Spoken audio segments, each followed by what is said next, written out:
أعوذ بالله من الشيطان الرجيم. بسم الله الرحمن الرحيم. ألا يسجدوا لله الذي يخرج الخبأ في السماوات والأرض ويعلم ما تخفون وما تعلنون. الله لا إله إلا هو رب العرش العظيم. قال سننظر أصدقت أم كنت من الكاذبين. اذهب بكتابي هذا فألقه إليهم ثم تول عنهم فانظر ماذا يرجعون. صدق اللہ العظیم. کہ وہ اللہ کو سجدہ نہیں کرتے جو آسمانوں اور زمین کی چھپی ہوئی چیزوں کو باہر نکال لاتا ہے، اور تم جو کچھ چھپاؤ اور جو کچھ ظاہر کرو سب کو جانتا ہے. اللہ تو وہ ہے جس کے سوا کوئی عبادت کے لائق نہیں، اور جو عرش عظیم کا مالک ہے. سلیمان نے کہا ہم ابھی دیکھ لیتے ہیں کہ تم نے سچ کہا ہے یا جھوٹ بولنے والوں میں تم بھی شامل ہو گئے ہو.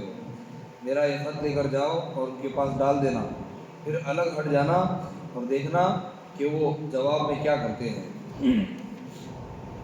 ان آیتوں میں ہدہد کی وہی باتیں جو اس نے حضرت سلیمان علیہ السلام سے کہی بیان کی جا رہی ہے کہ شیطان نے اس قوم کو ہدایت سے دور رکھا کہ انہیں سمجھ میں نہیں آتا کہ حقیقت میں کس کو سجدہ کرنا ہے اور کسے نہیں، کون اس سجدے کا حقدار ہے اور کون نہیں.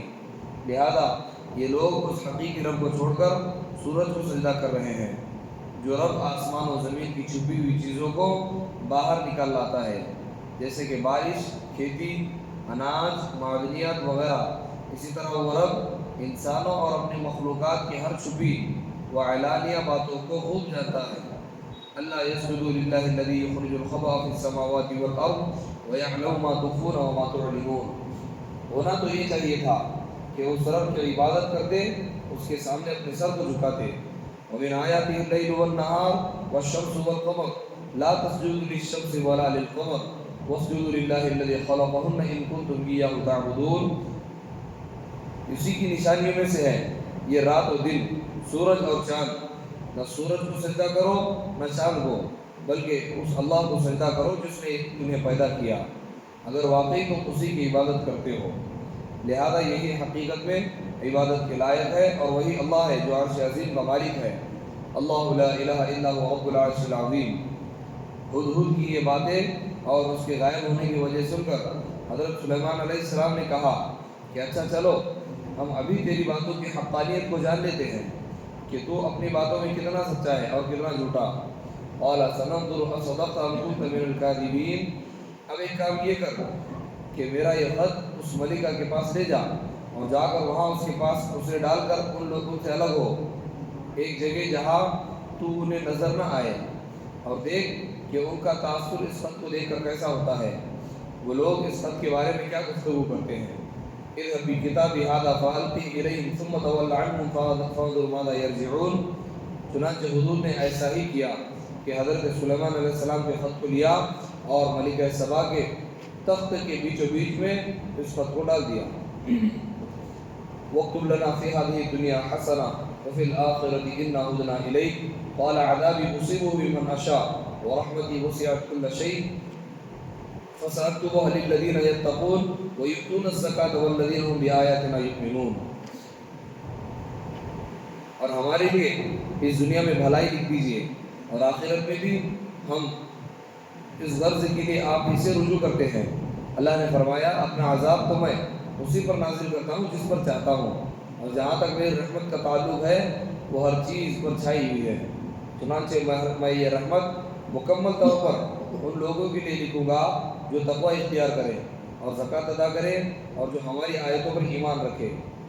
فائدہ مطلب یہ ہے کہ دنیا میں تو میری رحمت عام ہو سکتی ہے، انسان ہو یا غیر انسان، مومن ہو یا کافر، فرما بردار ہو یا نافرمان، مگر آخرت اچھے برے کے امتیاز کا مقام ہے. آخرت میں رحمت کے مستحق صرف وہ لوگ ہوں گے جو چند شرائط کو پورا کریں گے. اول یہ کہ وہ تقوی اور پرہیزگاری اختیار کریں، یعنی تمام واجبات شرعیہ کو ادا کرے اور ناجائز کاموں سے دور رہے. دوسرے یہ کہ وہ اپنے اموال میں سے اللہ تعالیٰ کے لیے زکوٰۃ نکالے.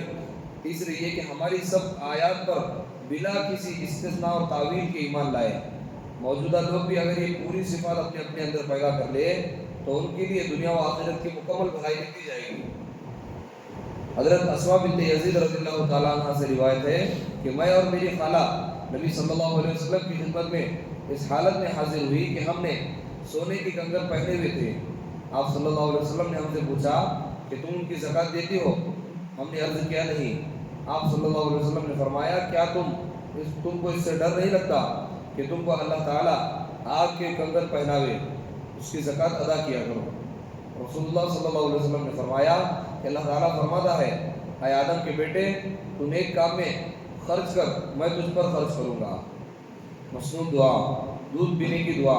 حضرت ابن عباس رضی اللہ تعالیٰ عنہ سے مروی ہے کہ نبی پاک صلی اللہ علیہ وسلم نے فرمایا جسے خدا دودھ پلائے تو یہ دعا پڑھے اللہم بارک لنا فیہ وزدنا منہ. اے اللہ ہمارے لیے اس میں برکت عطا فرمائیے اور زیادہ عطا فرمائیے. احکام و مسائل.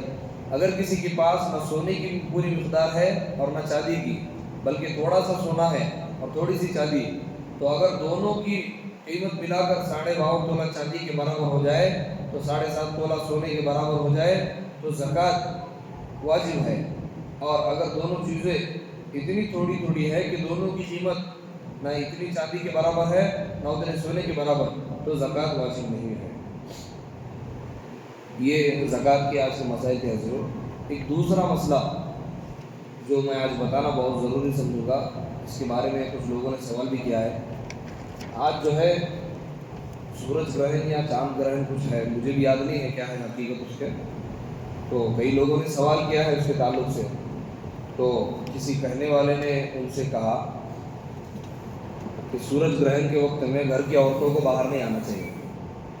ٹھیک ہے، جو حاملہ عورتیں ہوتی ہیں ان کو 11 بجے سے 3 بجے تک باہر نہیں آنا ہے، اور گھر میں چاقو استعمال نہیں کرنا ہے، کھانا نہیں بنانا ہے. تو میں بولا بھائی آپ کو بولنے والے جو مولوی صاحب ہیں ان کا مجھے بتا دو یا ایڈریس نمبر دو، میں بات کرتا ہوں ان سے. مطلب کون سی حدیث سے ہمارے کو ذرا دکھاؤ، تھوڑا ہمارے بھی آسان ہے. تو تحقیق کرے تو پتہ چلا کہ بتانے والے غیر کے ہیں، مسلمان نہیں. اور ہے وہ غیر کے ہیں. کل رات کی بات کر رہا ہوں آپ کو، وہ غیر کے ہیں، وہ کہہ رہے ہیں. میں بولا جس کو کلمہ تک نہیں آتا، جس کو کلمہ خدا کی وحدانیت کا انکار کرتے ہیں، ان لوگوں کی باتیں ہم سن کر عمل کرنے لگیں گے، پھر اسلام کا فائدہ کیا؟ ہمارے ذہن میں یہ باتیں ہیں. آج سورج گرہن ہے، چاند گرہن ہے تو عورتوں کو باہر نہیں نکالنا، نحوست ہوتی ہے. لا حول ولا قوت الا باللہ. کوئی دن نحوست والا نہیں ہے عزیزو. ہم اگر اللہ کی عبادت کر رہے ہیں، قرآن پڑھ رہے ہیں، ہر دن ہمارا بابرکت ہے. ہمارا ہر دن نحوست والا ہے جس دن ہم اللہ کے سامنے سجدہ نہیں کرتے. یہ سورج گرہن، چاند گرہن ہونا تو یہ چاہیے تھا کہ ہمارے اخلاق دیکھ کر وہ لوگ متاثر ہوتے اور ہم سے دین سیکھنے کے لیے آتے. لیکن معاملہ الٹا ہو رہا ہے. ہم لوگ ان سے کیا کہیں گے، مسائل سیکھ رہے ہیں ان سے، غیروں سے. مسائل نہیں کہیں گے، اسے زندگی گزارنے کے طریقے. اتنا مجھے کیا کہیں گے غصہ آتا ہے ان چیزوں کے بارے میں کہ ہم غیروں کے پاس جا کر مسئلہ معلوم کر رہے ہیں. کبھی اس بارے میں پوچھے بھائی، وہ جو جس نے سوال کیا، وہ سوال کرنے والا سوال نہیں کر رہا تھا، مجھے انفارمیشن خبر دے رہا تھا کہ اپنے گھر کی عورتوں کو باہر مت نکالو. کون بولے؟ فلاں نے بولے. تحقیق کرنے پر وہ غیر کے تھے. میں واپس فون لگایا کہ شریعت میں اس کا کوئی تعلق نہیں ہے. نہ اللہ کے نبی نے فرمایا ہے عورتوں کو نہ چھری چاقو لینا ہے، نہ کسی صحابی نے فرمایا، نہ کسی بزرگ کا قول ہے. ہاں یہاں بات ملتی ہے کہ چاند گرہن ہے، سورج گرہن ہے تو اللہ کی طرف متوجہ ہو، نماز پڑھو، اللہ سے ڈرو، یہ باتیں ملتی ہے. لیکن یہ عورتوں کا باہر نہیں نکلنا رات کے وقت میں جان بوجھ کر یہ بدعات کو ختم کرنے کے لیے کل میں کئی لوگوں کو فون کیا کہ بھئی اس طرح کی باتیں نہیں ہیں، اگر اس طرح کی کوئی افواہ پھیلا رہا تو اس سے دور رہو. یہ غیروں کے تہوار ہے، ہمیں اس میں دخل اندازی کرنا بھی نہیں ہے. ہم ہمارے کیریکٹر کو، ہمارے اخلاق کو اتنا اچھا بنائیں کہ غیر ہمارے سے متاثر ہونے لگے. مسئلہ یہ ہے کہ ہم غیروں سے متاثر ہو رہے ہیں. کیوں ہو رہے ہیں معلوم؟ کیونکہ ہم بولو نا بھائی قرآن اور حدیث سے دور ہے. اور صرف رمضان میں ہماری مسجدیں بھرتی ہیں نماز کے لیے. مسجد میں دیکھو یہاں پر کچھ لوگ ہیں ہمارے پاس الحمدللہ سال کے ابھی تقریباً 10-11 مہینے ہو گئے امامت کے لیے. مجھے یہاں پر میں دیکھتا ہوں کچھ لوگ باقاعدہ متعین ہیں، برابر وقت سے پہلے آئیں گے، وضو کر کے بیٹھیں گے، نماز کا انتظار کریں گے. ان سے پوچھو فجر میں کتنی صف بھرتی ہے، ظہر میں کتنی صف بھرتی ہے، عصر مغرب عشاء میں کتنے لوگ بھرتے ہیں. سال کے 11 مہینے کے مسلمان الگ ہے اور رمضان کے مسلمان الگ ہے ہمارے پاس، پھر کیوں ہم لوگ غیروں سے متاثر نہیں ہیں؟ یہ رویہ اختیار کیا کہیں گے جو ہم نے اختیار کیا ہوا ہے عزیز اس کو بدلو. یہ اگر ہم اسی رویے پر رہیں گے نا، اللہ نہ کرے خدا نہ کرے، 1000 بار کہتا ہوں میں صدا کیا کہیں گے، خدا نہ خواستہ ہماری نسلوں میں کافر پیدا ہوں گے. اس طرح کا ہمارا رویہ رہے گا تو ہم غیروں سے متاثر ہونے لگیں گے، ان کی عیدوں میں شامل ہونے لگیں گے، ان کے ساتھ ناچنے گانے لگیں گے، ہماری نسل جا کر ان کی عبادت کرنے لگے گا، تو بچا ہی کیا پھر وہ جو نسل بگڑے گی نا ان کا پورا عمل کس کے اوپر آئے گا؟ ہمارے اوپر آئے گا. ہم قبر میں لیٹے ہوں گے لیکن الگ سے فرشتے اسپیشل گھنٹہ عذاب لا کر دیں گے. یہ آپ کی نسلیں جو ہے اس طرح کے کام کر رہی تھی، مبارک ہو آپ کو بول کر یہ عذاب دیں گے. اس لیے عزیزو دین سے جڑو، قرآن سے جڑو، حدیث سے جڑو، مسجدوں میں آؤ، مسجدوں کو آباد کرو، علماء سے جڑو، اپنے ایمان کو بڑھاؤ. میں کہتا ہوں اگر آپ کو کچھ کام نہیں ہے، اللہ کیا کہیں گے، اللہ کی ذات پر یقین بڑھانے کے لیے، اپنا ایمان بڑھانے کے لیے آج کچھ کام نہیں ہے، پھر بھی 11 سے 3 کے بیچ میں لے کر نکلو. یہ ہمارے اندر یقین ہونا چاہیے. لیکن ہمارے گھر کی خواتین ڈرتی ہے، دیکھو نہیں نکلنا 11 سے 3 کے بیچ میں جانا نہیں بولے. یہ عقیدہ ختم کرنے کے لیے کم سے کم اتنا سوچو کہ یہ میرے دماغ میں، یہ ذہن میں یہ بات نہیں آنی چاہیے. اگر آ رہی ہے شیطانی وسوسے کو توڑنے کے لیے، میں اپنے گھر والی کو باقاعدہ پردہ اور حجاب کے حالت میں لے جانا ہے. ہاں بھائی، نہیں تو بے پردہ سیدھا لے کر نکلی، ویسا نہیں، پردے کی حالت میں لے جانا ہے. اور جا کر اس نیت سے کہ میرا اس پر کوئی عقیدہ نہیں، میرا اس پر کوئی یقین نہیں ہے. کرنے کرانے والی بات، کرنے کرانے والی ذات اور لینے دینے والی ذات، بگاڑنے والی ذات کس کی ہے؟ اللہ کی. بولو نا بھائی، کس کی ہے؟ نہیں آ رہی آواز؟ یقین نہیں ہمارا کس کی ہے؟ اللہ کی ہے. یہ عقیدہ ہمارے دل میں ہونا چاہیے. سمجھ رہے ہو؟ دوسری چیز جو تھی، آج جو آیت پڑھی گئی قرآن میں تفسیر میں، آیت سجدہ تھی. تو جاتے ہوئے آپ تمام احباب اللہ کے سامنے سر بسجود ہو کر جائیں. اللہ سے دعا ہے جو کچھ کہا گیا سنا گیا سب سے پہلے مجھے اور آپ کو پہلے سننے زیادہ عمل کرنے کی توفیق عطا فرمائے. سبحان اللہ بحمدہ، سبحانک اللہم وبحمدک، نشہد ان لا الہ الا انت، نستغفرک ونتوب الیک.